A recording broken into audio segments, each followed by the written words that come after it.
नमस्कार, मैं हूं आंचल मित्तल और आप देख रहे हैं तेज तर्रार। राजधानी दिल्ली में इन दिनों वायु प्रदूषण ने लोगों की हालत खराब कर रखी है। खास तौर पर सुबह और शाम धुंध के साथ इतना पॉल्यूशन हो जाता है कि लोगों के लिए सांस लेना भी अब मुश्किल हो गया है। दिल्ली एनसीआर में इन दिनों प्रदूषण बढ़ रहा है, हवा जहरीली हो रही है और AQI 400 से पार हो रहा है, जिसके चलते दिल्ली में सरकार द्वारा कई उचित कदम उठाए गए हैं, जैसे कि स्कूलों में छुट्टी करना, ग्रैब का चौथा चरण लागू करना और 13 नवंबर से ऑड इवन फॉर्मूले को लगाना। लेकिन इन कदमों के अलावा सरकार द्वारा एक नए तरीके पर भी काम किया जा रहा है, जिसको कृत्रिम बारिश या आर्टिफिशियल रेन भी कहते हैं।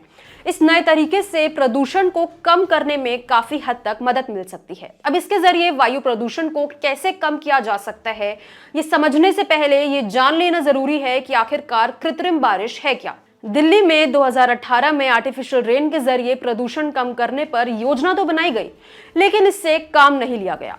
आइए बताते हैं कि कृत्रिम बारिश है क्या और प्रदूषण को रोकने में ये कितनी मददगार साबित होगी और ये कैसे करवाई जाती है। दरअसल इस प्रक्रिया में एयरक्राफ्ट की मदद से एक केमिकल जिसका नाम है सिल्वर आयोडाइड, उसका छिड़काव किया जाता है।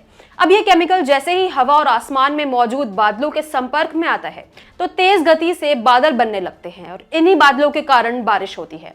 इससे क्लाउड सीडिंग भी कहा जाता है। सिल्वर आयोडाइड एक तरह की बर्फ की तरह होती है और इससे नमी वाले बादलों में पानी की मात्रा बढ़ जाती है, जिस कारण बारिश होती है। इस प्रक्रिया का इस्तेमाल उन जगहों पर होता है जहां ज्यादा सूखा पड़ा हो या फिर प्रदूषण की अधिक समस्या हो। भीषण आग की समस्या से भी निपटने के लिए ये मददगार होती है।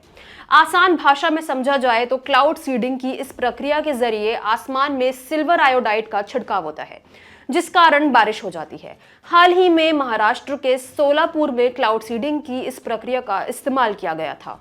तो वहीं UAE सरकार आमतौर पर आर्टिफिशियल रेन का इस्तेमाल करती ही रहती है। तो वहीं वैज्ञानिकों के अनुसार मॉनसून से पहले और बाद में कृत्रिम बारिश करवाना ज्यादा आसान होता है, क्योंकि उस समय बादलों में नमी ज्यादा होती है, जिस कारण ये आसानी से हो जाती है। तो वहीं ठंड के मौसम में बादलों में नमी बहुत कम होती है और क्लाउड सीडिंग कराना उतना आसान नहीं होता। तो वहीं IIT कानपुर से इसका समाधान आया है। इस संस्था ने दिल्ली समेत देश के अन्य राज्यों में बढ़ रहे वायु प्रदूषण के लिए क्लाउड सीडिंग के माध्यम से आर्टिफिशियल रेन का ऑप्शन दिया है। आपको बता दें कि IIT कानपुर इस प्रक्रिया के लिए पिछले 5 सालों से काम कर रही है। वहां के प्रोफेसर मणिंद्र अग्रवाल ने कहा कि दिल्ली, यूपी और हरियाणा की सरकारें एक साथ कोऑर्डिनेट कर पूरे क्षेत्र में बारिश करवाए। तो वहीं आपको बता दें कि 1 वर्ग किलोमीटर एरिया में बारिश का खर्च 1 लाख रुपए आएगा। तो वहीं इस मामले को लेकर आपके क्या कुछ राय है? क्या आपको लगता है कि इस कृत्रिम बारिश के जरिए दिल्ली वालों की कुछ मदद हो सकती है? अपनी राय हमारे साथ कमेंट बॉक्स में जरूर दें और साथ ही तेज तर्रार के साथ बने रहें। अगर आपको हमारी ये वीडियो पसंद आई हो तो इसे लाइक एंड शेयर करना बिल्कुल न भूलें। इसके साथ ही हमारे चैनल को जरूर सब्सक्राइब करें और हाँ, बेल आइकन भी जरूर दबाएं ताकि दिल्ली से जुड़ी तमाम खबरों की नोटिफिकेशन सबसे पहले आप